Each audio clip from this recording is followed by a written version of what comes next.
আমন্ত্রণ জানাচ্ছি আপডেট সংবাদে। শুরুতেই জানিয়ে দিব গুরুত্বপূর্ণ শিরোনাম, এরপরেই থাকবে বিস্তারিত। সর্বশেষ ইসরায়েল হামাস যুদ্ধের আপডেট। ইসরায়েলকে এবার তুলোধনা করলেন স্পেনের প্রধানমন্ত্রী। উগ্রপন্থী ইহুদিদের জবাবদিহিতার মুখোমুখি করতে হবে বলছে যুক্তরাষ্ট্র। এদিকে ১৫০ ফিলিস্তিনি বন্দীকে মুক্তি দিয়ে ১৩৩ জনকে গ্রেপ্তার। জানাবো গাজায় আর ব্যাপক প্রাণহানি মানা হবে না, ইসরায়েলকে সতর্ক করল যুক্তরাষ্ট্র। এবং গুরুত্বপূর্ণ সংবাদ থাকবে, যুদ্ধবিরতির সময় বাড়ানোর চেষ্টা চালাচ্ছে কাতার মিশর। এবং সর্বশেষ জানিয়ে দিব রাশিয়া ইউক্রেন যুদ্ধের আপডেট। পূর্ব ইউক্রেনে রাশিয়ার ক্ষেপণাস্ত্র হামলা, হতাহত 12। শুনছিলেন সংবাদ শিরোনাম, এখন বিস্তারিত। তার আগে অনুরোধ থাকবে ভিডিওতে একটি লাইক দিন এবং কমেন্টস করে জানিয়ে দিন কোন জেলা থেকে বা কোথা থেকে আমাদের সঙ্গে যুক্ত রয়েছেন। ইসরায়েলকে তুলোধনা করলেন স্পেনের প্রধানমন্ত্রী। ফিলিস্তিনি গাজা উপত্যকায় আন্তর্জাতিক আইন মেনে ইসরায়েল যুদ্ধ করছে, এমন কথা বিশ্বাস হয় না বলে জানিয়েছেন স্পেনের প্রধানমন্ত্রী পেদ্রো সান্তেজ। ইসরায়েলকে তুলোধনা করে স্প্যানিশ প্রধানমন্ত্রী আরও জানিয়েছেন, ইসরায়েল আইন মানছে, এ ব্যাপারে তার সত্যিকারের সন্দেহ রয়েছে। তিনি বলেছেন, যেসব ভিডিও আমরা দেখেছি এবং যেভাবে শিশুদের মৃত্যু বাড়ছে, আমার সত্যিকারের সন্দেহ রয়েছে ইসরায়েল আন্তর্জাতিক আইন মানছে। বৃহস্পতিবার স্পেনের রাষ্ট্রীয় টিভি চ্যানেল টিভিআইকে দেওয়া সাক্ষাৎকারে প্রধানমন্ত্রী সান্তেস আরও বলেছেন, গাজায় আমরা যা দেখেছি তা গ্রহণযোগ্য নয়। স্পেনের প্রধানমন্ত্রীর এই বক্তব্যকে লজ্জাজনক বিবৃতি হিসেবে অভিহিত করেছে দখলদার ইসরায়েল। সান্তেজের এই বক্তব্যের পর স্পেনের রাষ্ট্রদূতকে ডেকে পাঠিয়েছে তারা। ইহুদিবাদী ইসরায়েলের পররাষ্ট্রমন্ত্রী এলি কোহেন মাইক্রো ব্লগিং সাইট এক্সে দাবি করেছেন, তারা আন্তর্জাতিক আইন মেনেই গাজায় যুদ্ধ করেছেন। তিনি বলেছেন, ইসরায়েল আন্তর্জাতিক আইন চলে এবং ভবিষ্যতে আন্তর্জাতিক আইনে চলবে। গত ৭ অক্টোবর যুদ্ধ বাঁধার পর গাজার উপত্যকায় ব্যাপক বোমা হামলায় দাঁত চালায় দখলদার ইসরায়েল। তাদের এসব বর্বর হামলায় এখনো পর্যন্ত গাজায় ১৫,০০০ বেশি মানুষের মৃত্যু হয়েছে। এছাড়া আহত হয়েছেন ৩০,০০০-এর বেশি ফিলিস্তিনি। গত সপ্তাহেও ইসরায়েলের কড়া সমালোচনা করেছেন স্পেনের প্রধানমন্ত্রী। তিনি জানিয়েছেন, তাদের নির্বিচারে হামলায় গাজা উপত্যকায় নিরীহ সাধারণ মানুষের মৃত্যু হচ্ছে। তিনি হুঁশিয়ারির সুরে আরও বলেছেন যে ইসরায়েলের এসব সহিংসতা শুধুমাত্র আরও হিংস্রতাই বয়ে আনবে। সূত্র আল জাজিরা। উগ্রপন্থী ইহুদিদের জবাবদিহিতার মুখোমুখি করতে হবে বলছে যুক্তরাষ্ট্র। যুক্তরাষ্ট্রের পররাষ্ট্রমন্ত্রী অ্যান্টনি ব্লিংকেন বৃহস্পতিবার ইসরায়েল ও ফিলিস্তিনি সফরে গেছেন। গত ৭ অক্টোবর ফিলিস্তিনি সশস্ত্র গোষ্ঠী হামাস ও ইসরায়েলের মধ্যে যুদ্ধ শুরুর পর ইসরায়েল একটি ব্লিংকেনের চতুর্থ সফর। আগের ৩বারের মতো এবারও ইসরায়েলি প্রধানমন্ত্রী বেনিয়ামিন নেতানিয়াহুর সঙ্গে বৈঠক করেছেন ব্লিংকেন। আর এই বৈঠকের পর একটি বিবৃতি দিয়েছে মার্কিন পররাষ্ট্র মন্ত্রণালয়। এতে পররাষ্ট্রমন্ত্রী ব্লিংকেন বলেছেন, পশ্চিম তীরের সাধারণ ফিলিস্তিনিদের ওপর যেসব উগ্রপন্থী ইহুদি অত্যাচার নির্যাতন চালাচ্ছে, তাদের অবশ্যই জবাবদিহিতার মুখোমুখি করতে হবে।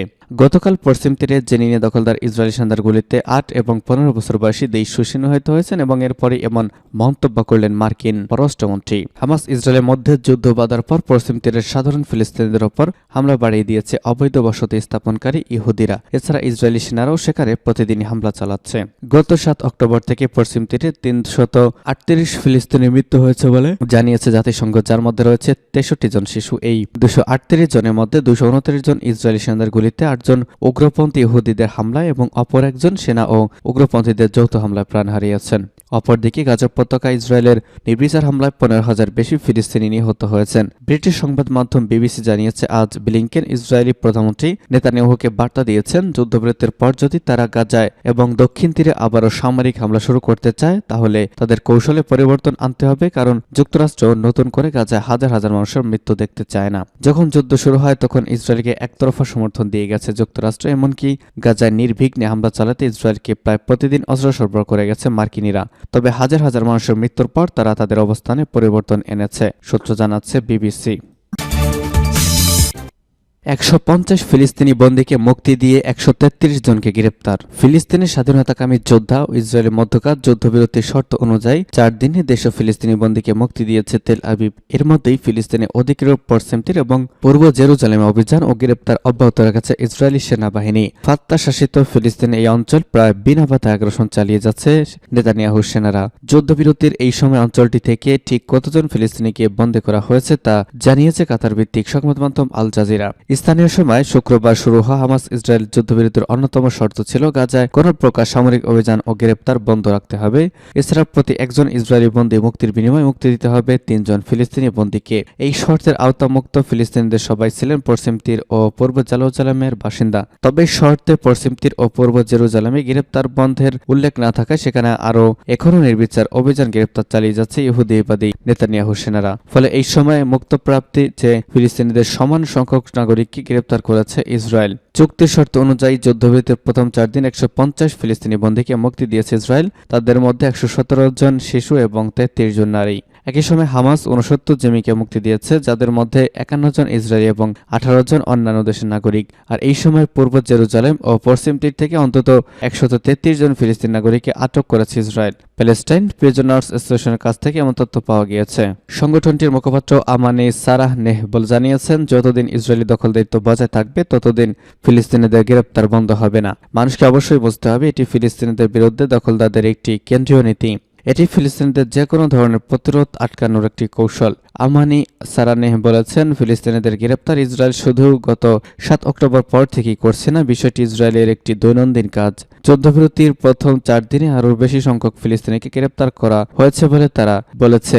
গত 7 অক্টোবর অপারেশন আল আকসা ফ্লাড নামে ইসরায়েলে সামরিক অভিযান চালিয়েছে গাজা ভিত্তিক ফিলিস্তিনি স্বাধীনতাকামী সংগঠন হামাস।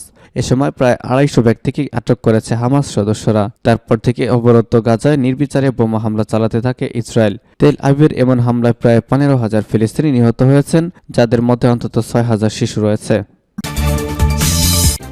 গাজায় আর প্রাণহানি মানা হবে না, ইসরায়েলকে বলল যুক্তরাষ্ট্র। ফিলিস্তিনি সশস্ত্র গোষ্ঠী হামাস ও ইসরায়েলের মধ্যে গত 7 অক্টোবর থেকে যুদ্ধ শুরু হয়েছে। যুদ্ধ বাধার পর চতুর্থবারের মতো ইসরায়েলে গেছেন যুক্তরাষ্ট্রের পররাষ্ট্রমন্ত্রী অ্যান্টনি ব্লিংকেন। বৃহস্পতিবার ইসরায়েলে পৌঁছে ইসরায়েলি প্রেসিডেন্ট ও প্রধানমন্ত্রীর সঙ্গে বৈঠক করেছেন তিনি। ব্রিটিশ সংবাদমাধ্যম বিবিসি জানিয়েছে, এবারের সফরে মার্কিন পররাষ্ট্রমন্ত্রী ইসরায়েলকে স্পষ্ট বার্তা দিয়েছেন যে তারা গাজায় আর ব্যাপক প্রাণহানি মেনে নেবেন না।